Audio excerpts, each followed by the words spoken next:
Morning, brothers and sisters. This is your humbled fisher. Today is Sunday, June the 26th, 2022, the year of our Lord. Almanac Tidbits Day. 26th of June, 1870. Christmas declared a federal holiday.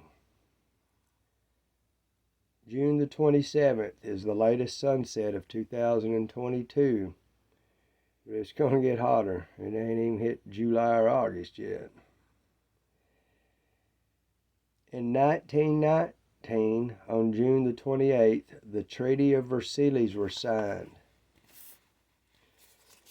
The Treaty of Versailles was one of the most controversial armistice treaties in history. The treaty's so-called war guilt clause forced Germany and other Central Powers to take all the blame for World War I.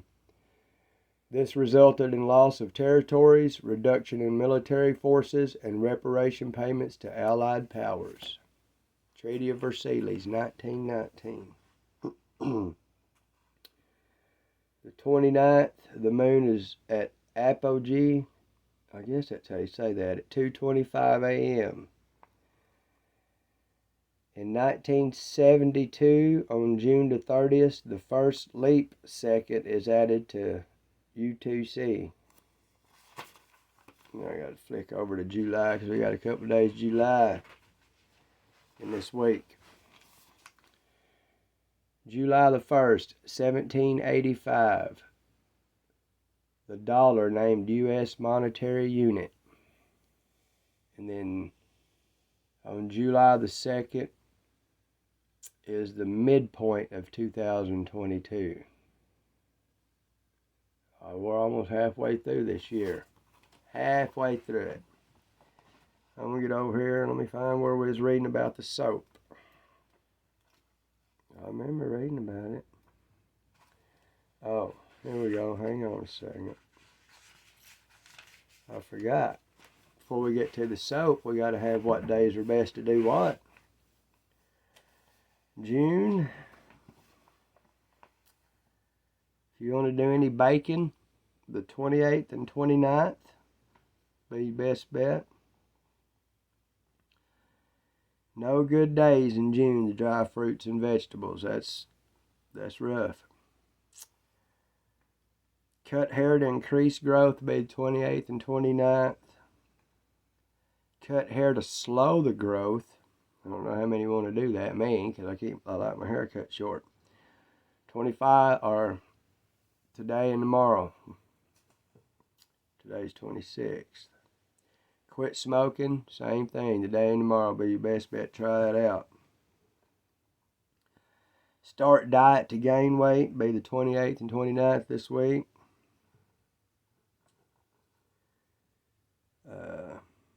Do any painting be last day of the month be 30th. Wash wooden floors today and tomorrow. And wax floors will be 28th and 29th.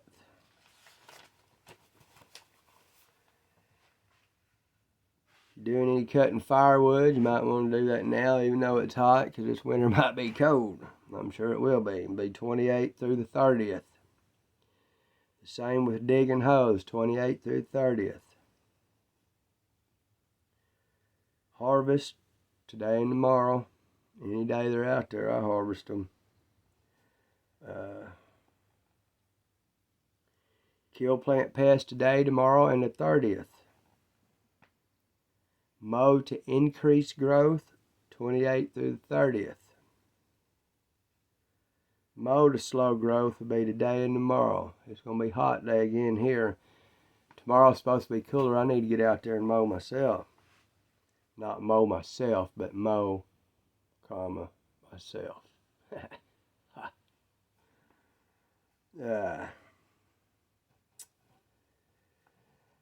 Buy a home, 28th through the 30th. Get married, 28th through the 30th. And then travel for pleasure on the 30th. Sounds good to me. see what else we got in here. I always I don't ever mark my pages in here. I just go along with it. Anybody looking at my picture up there, I'll explain it in a minute. Took me nearly 3 hours to do that picture with them markers. It's a sunset. I believe it's on the lake around here, Lake Nimrod. A friend of mine, either her or mom, took it, and I told her I was going to save it on my phone so I could try to draw it. And there it is. Oh, where's my soap at? Let's see. Satin eggs, still not any good days this month yet. They've already passed us up. Here we are, the history of soap. And I read the first page. I'll read some out of this one. The history of soap. Its sensation. Get it? Sensation. That's what it says in there. This is the almanac I get right here, everyone. And that's worth it to me. A dirty past. Years ago, people had no conception of personal cleanliness. For a good stretch of human history, medical leaders thought it was unhealthy to clean the body with soap products. The earliest evidence of soap goes back to the ancient Babylonians in 2800 BC. Archaeologists discovered cylinders inscribed to say fats boiled with ashes. It was assumed this was the basis for soap in ancient Egypt. A medical document called the Ebers Papyrus described a recipe including animal and vegetable fats and alkaline salts used for washing. According to legend, it was common in ancient Rome for animals to be sacrificed on Mount Sapo, the Latin word for soap. Rainwater would mix with animal fats and ashes, providing the alkali, around the ceremonial altars and run down to a river where women washed clothes. They found this mixture helped clean textiles, and the concept of soap was born for both clothes and personal care. The tale of Mount Sapo is often told but has never been proven. These early soaps, perhaps common to the communal baths used by the Greeks and Romans, were likely brown or gray and soft and had no fragrances, but at the time they were likely a big improvement over the common washing practices of the day. Those early bathers were accustomed to rubbing their bodies with clay or pumice and scraping the mixture off with a stigel, a curved trowel-like instrument.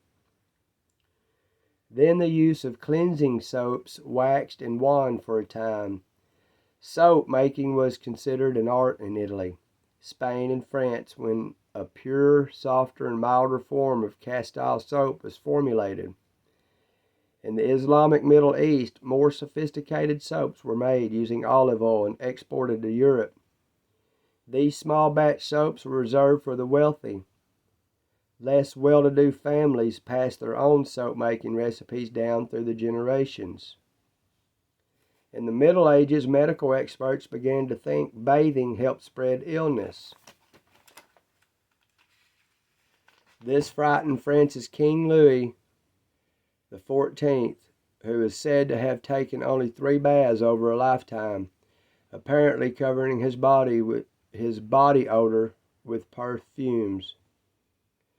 Thankfully, medical opinion changed, and by 1800, French chemist Nicolas Leblanc figured out how to use common salt in the manufacturing process. This paved the way for soap to become one of the first mass-market products.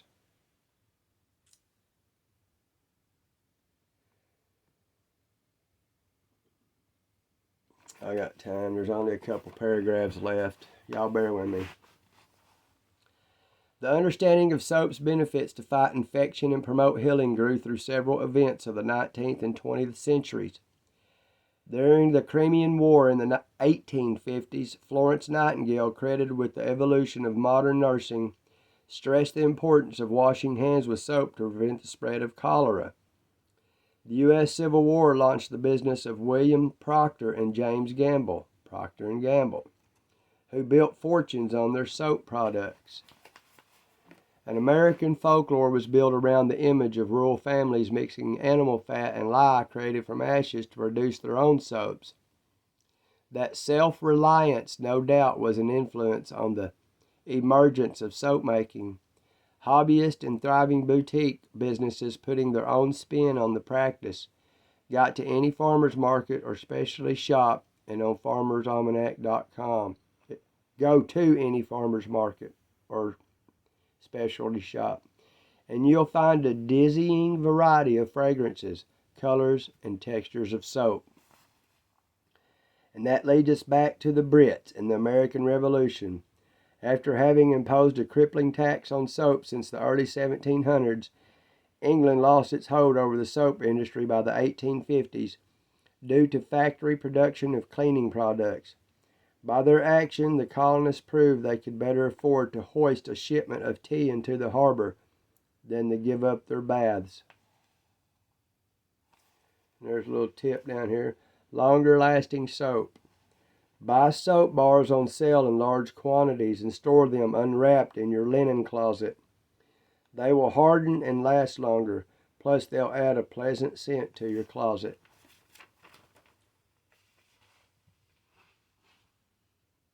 And then there's a recipe for making soap I'll give you next week. That's all for Almanac Tidbits today. I'm going to get a little closer to my picture up here so y'all could see it. What makes these pictures hard to do it is on the dry board, so I do have to erase them. But any little mistakes I make after I get so far into these pictures, I really can't erase without erasing a whole bunch of my picture. So I just go with it. Let's see if I can get in here on it for y'all. Oh.